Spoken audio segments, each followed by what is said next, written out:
Sir చెప్పండి, ఇప్పుడు మరి మార్వాడీస్ గో బ్యాక్ అని చెప్పేసి కూడా నినాదం తెలంగాణలో ఏ మూలన చూసినా ఇదే నినాదం వినబడుతూ ఉంది. మరి ఇప్పుడు మార్వాడీస్ గో బ్యాక్ అనే నినాదంతో గతంలో కూడా ఆంధ్ర వాళ్ళని ఇక్కడ నుంచి వెళ్ళిపోవాలి అని ప్రత్యేక తెలంగాణ రాష్ట్రం ఏర్పడ్డ తర్వాత ఆంధ్ర వాళ్ళని చాలా వరకు కూడా అక్కడికి పంపించినప్పటికీ చాలా మంది ఇక్కడ బతుకుతూనే ఉన్నారు.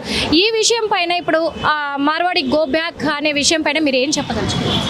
ఒక విషయాన్ని మనం గమనిస్తే తెలంగాణ రాష్ట్రంలో ఎవరైనా బ్రతకొచ్చు. మనకు రాజ్యాంగం చెప్తుంది, ఆర్టికల్ 19 చెప్తా ఉంది, ఎవరైనా ఎక్కడైనా స్వేచ్ఛగా బతకొచ్చు, ఎవరి వ్యాపారాలు వాళ్ళు చేసుకోవచ్చు.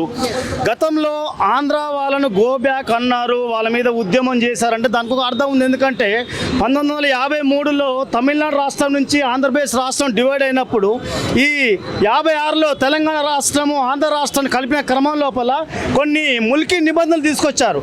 ఆ ముల్కీ నిబంధనల భాగంగా ఎవరైతే ఈ యొక్క రాష్ట్రంలో ఉంటారో ఈ రాష్ట్రం నుండి స్థానికులకు ఖచ్చితంగా 80% వాటా ఉద్యోగాలు కావచ్చు, అన్ని రకాలుగా వాళ్ళకు 80% ఉన్న తర్వాతనే మిగతా వాళ్ళకి ఇవ్వాలని చెప్పేసి ఒక నిబంధన ఉంది. ఆ నేపథ్యం లోపల చట్ట ప్రకారం వాళ్ళు పోరాటం చేశారు, వాళ్ళు వెళ్లాల్సి వచ్చింది. దానికి ఎటువంటి ఇది లేదు. కానీ ఇది డిఫరెంట్ ఇష్యూ.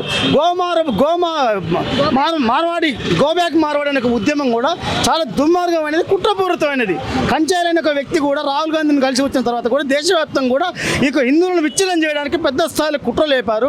మీరు గతంలో చూడండి, బ్రాహ్మణులకు వ్యతిరేకంగా హిందూ సమాజాన్ని మిగతా కులాలను కూడా ఉసిగొల్పినటువంటి ఎవరైతే ఉన్నారో ఈ యొక్క కంచాలయ ప్రొఫెసరు అతను, అదేవిధంగా హరగోపాల్ కావచ్చు, ఈరోజు మన ఆ తర్వాత కూడా సామాజిక స్మగ్లర్ కోమటవాలని చెప్పేసి కోమటవాళ్ళని ఈ యొక్క రాష్ట్రవాసులే కదా వాళ్ళ మీద కూడా ఉద్యమానికి దాడులకు ఉసిగొల్పే ప్రయత్నం చేశారు.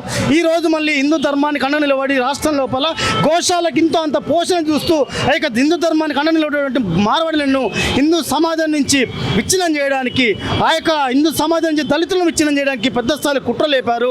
ఈ ఏదైతే బీఫ్ ఫెస్టివల్ ఉద్యమం ఉందో, సామాజిక స్మగ్లర్ అని చెప్పేసి కోమడంలో ఉద్యమం ఉందో, ఈరోజు గో మార్వాడి అనే ఉద్యమం ఉంది. ఈ 3 ఉద్యమాల వెనక ఎవరున్నారు మీరు జాగ్రత్తగా గమనిస్తే ఈ యొక్క ప్రొఫెసర్లు, మేధావులు, కవులు, రచయితలు పేరుతున్నటువంటి వాళ్ళు కంచేలయ్య, హరగోపాలు, నక్సలైట్లకు సానుభూతి పరులు, అదేవిధంగా కమ్యూనిస్ట్ బాధలు, ఇంకా ఎవరు లేరు. వాస్తవంగా ఎవరికైనా వృత్తుల కన్నా అందరితో వాళ్ళు ఖచ్చితంగా రోడ్డు మీకు రావాల్సిందే. ఆ యొక్క వారి యొక్క బాధను కూడా ప్రభుత్వానికి విన్నవించాల్సిందే. ఖచ్చితంగా ఆ విషయం అందరూ కలిసి పోరాడవలసిందే. అంటే ఇక్కడ మరి పేదల పైన, అంటే ఇప్పుడు కస్టమర్లు ఎవరైతే ఉన్నారో ఒక నగలు కొనాలన్నా చేయాలన్నా నకిలీ నగలను వీళ్ళు సేల్ చేసుకుంటూ కూడా వాళ్ళ మీదే అధికారం చెలాయిస్తూ ఉన్నారు, వాళ్ళ మీద దాడులు చేసే ప్రయత్నం కూడా చేస్తున్నారు మార్వాడీస్ కొంతమంది. ఆ వీడియోస్ కూడా ఉన్నాయి. అంటే దీన్ని ఎలా మీరు సమర్థిస్తారు? వాస్తవంగా నకిలీ వస్తువులు రాష్ట్రం లోపల అమ్మితే సహించడానికి ఎవరు కూడా సిద్ధంగా లేరు. నిజంగా అటువంటి నకిలీ వస్తువులు అమ్మితే మాత్రం దాన్ని అరికట్టవలసిందే. కానీ నకిలీ వస్తువులు ఈ మార్వాడి కావచ్చు, ఇంకే షాప్ అయినా కావచ్చు, ఏదన్నా బిజినెస్ కావచ్చు, ఆ నకిలీ వస్తువులు బయట అమ్ముతున్నారని దాన్ని అరికట్టాల్సింది ఎవరు? ప్రభుత్వం, అధికారులు. నిజంగా కూడా అలాంటి నకిలీ వస్తువులు అమ్ముతారని చెప్పేసి వస్తే ప్రభుత్వం రావాలి, చర్యలు తీసుకోవాలి. ఎవరి దృష్టికి అయితే వచ్చిందో వాళ్ళంతా కూడా ప్రభుత్వం దృష్టికి తీసుకెళ్ళాలి. నకిలీ వస్తువులు వీరి మీద చర్యలు తీసుకొని చెప్పేసి తీసుకోవాలి. అంతే తప్ప నువ్వు వాళ్ళు నకిలీ వస్తువులు అమ్ముతున్నారు లేకపోతే GST కట్టలేరని నువ్వు చెప్పడానికి అధికారుల దృష్టికి తీసుకెళ్ళండి, వాళ్ళు చర్యలు తీసుకుంటారు. ప్రభుత్వం పని కదా. మీరు ఎట్లా చెప్తారు? మీరు ఈ కారణంతో మీరు గో బ్యాక్ అని ఎట్లా అంటారు మీరు మార్వాడీస్ని? అది కాదు కదా. వాస్తవంగా నకిలీని కూడా రాష్ట్రంలో అరికట్టడానికి అధికారులు, ప్రభుత్వం ముందుకు రావాల్సిందే. ఈ యొక్క దుర్మార్గాల వెనుక ఎవరున్నా కానీ, ఏ బిజినెస్, ఏ వ్యాపారాలు, స్థానికులు కాదు ఎవరికైనా కానీ సహించకూడదు, అరికట్టవలసింది ఖచ్చితంగా. ఓకే, ప్రభుత్వానికి ఏం విన్నవించదలుచు? ప్రభుత్వం ఖచ్చితంగా రాష్ట్రం లోపల ఇంత పెద్ద స్థాయిలో ఇది చిచ్చు రగులుతూ ఉంది. ఏదైతే తెలంగాణ రాష్ట్రం లోపల గో బ్యాక్ మార్వాడి అనే ఒక చిచ్చు మొదలైంది, అది ఉద్యమాన్ని కార్యరూపం దాలుస్తూ ఉన్నారు. ఇది కనుక ముందు స్థాయిలో ప్రభుత్వం ఎందుకు ఇట్లా నిమ్మకు నీరెత్తడు చూస్తూ వ్యవహరిస్తుందో అర్థం కావట్లేదు. ఎందుకంటే ప్రభుత్వం దీని ముందుకు వచ్చి దీన్ని ఆలోచించి దీన్ని అడ్డుకోకపోతే భవిష్యత్తు లోపల ఈ రాష్ట్రం బగ్గున తగలబడే అవకాశం ఉంటుంది. ఎందుకంటే గతంలోనే తెలంగాణ ఆంధ్ర ఉద్యమంలో కొంతకాలం బాగా నష్టపోయాం, ఆ తర్వాత కరోనా కాలంలో నష్టపోయాం. కానీ ఇప్పుడు మళ్ళా ఈ ఉద్యమంపేట రాష్ట్రం దాడులు తగలబడితే ఎవడు బాధ్యుడు, ఎవరు నష్టపోతారో ప్రభుత్వం అర్థం చేసుకోవాలి.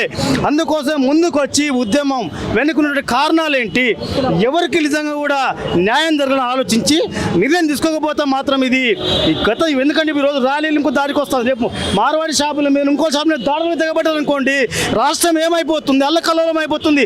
బయట నుంచి ఏదైనా కంపెనీలు కావచ్చు, ఇంకేమన్నా ఈ రాష్ట్రానికి రావాలంటే ఆలోచించే పరిస్థితి వస్తుంది. తద్వారా హైదరాబాద్ నుండి అభివృద్ధి ఆగిపోతుంది. దీని వెనుక నిజంగా ఎవరు కుట్రదారులు ఉన్నారో ఖచ్చితంగా ఆలోచించాల్సిందే.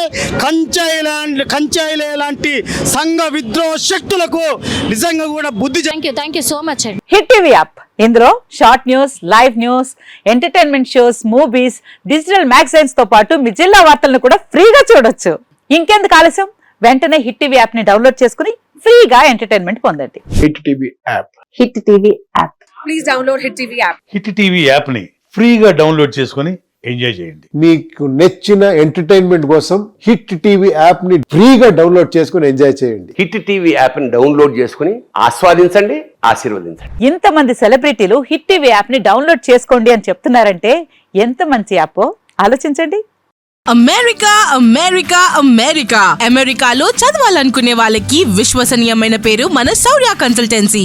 UK Law 1 Year Masters. UK Law 1 Year Masters. 2 years work permit up to 5 years visa. Contact Saurya Consultancy. Contact 89851 89851.